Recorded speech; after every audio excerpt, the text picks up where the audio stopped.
Hey everybody, I am here to give you an update. It has been quite a few weeks and I've been making these videos as a way to thank you all for your prayers and encouragement, your support through this.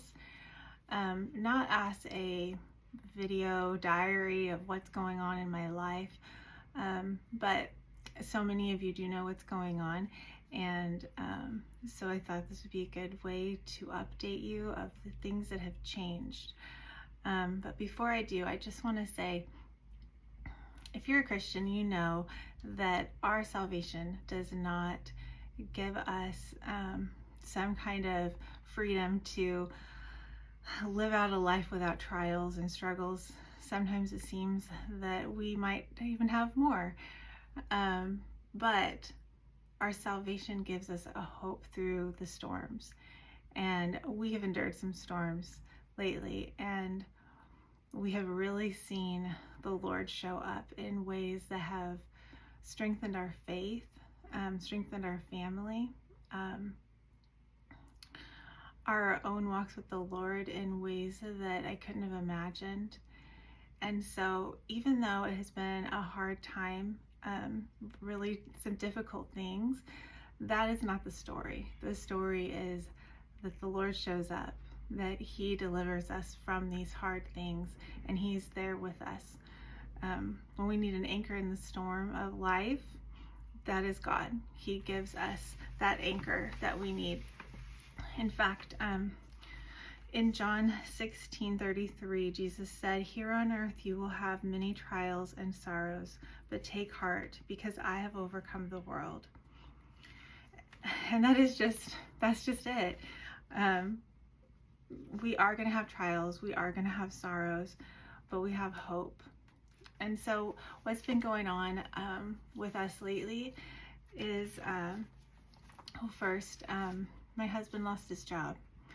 And with that, we lost our health insurance. And we'd had such security in having a job for years and years. It wasn't a thing that we considered that was going to happen. And so there might not be a scarier thing in the middle of chemo than to find out your health insurance is ending. I had 16 treatments for this entire treatment plan, and I had completed 6. And as it turned out, the chemo was not going terrific. I was getting really sick, and the doctors decided it was time to end it.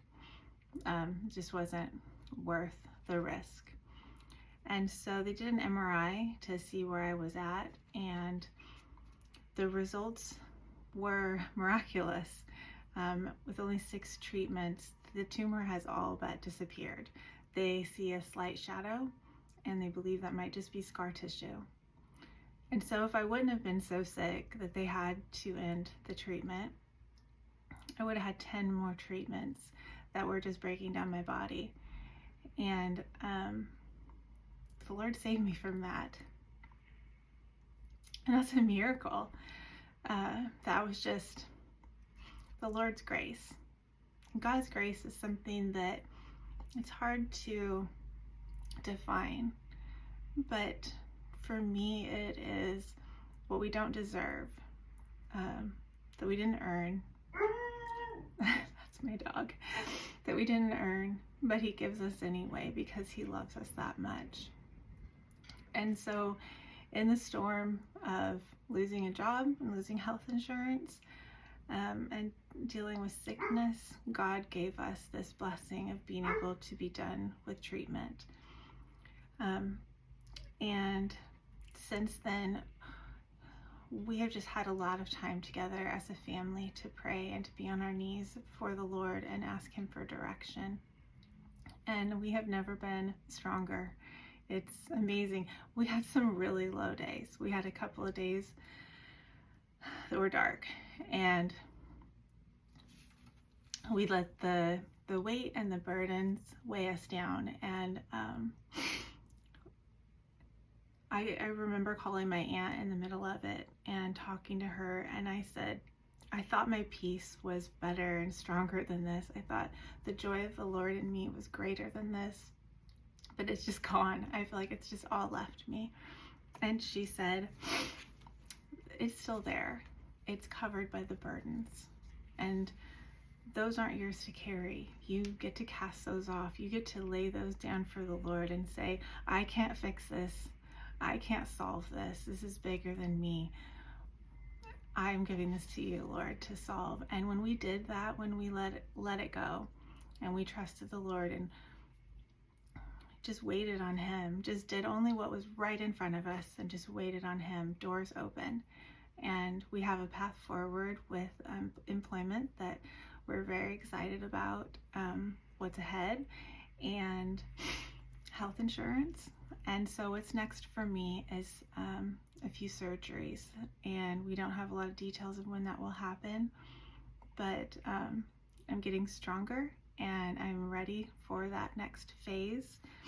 And I just wanted to give you that update and share with you hope, because so many of us go through these storms and you can feel alone. You may be alone in your life. You might not have a big community around you.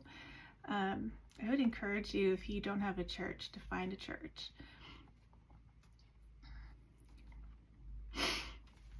That has been just the greatest support system for us. Our church has been amazing, and I didn't realize just how important community was until these last few months. And I can't say enough great things about our church and the people there that have rallied around us. And so if you need that support in your life, find a church. And to all of our church family and all of our friends and family who've been praying for us, there's a verse I've read a few times through this. I want to read it again. It's Hebrews 4:16, and it says, "So let us come boldly to the throne of our gracious God.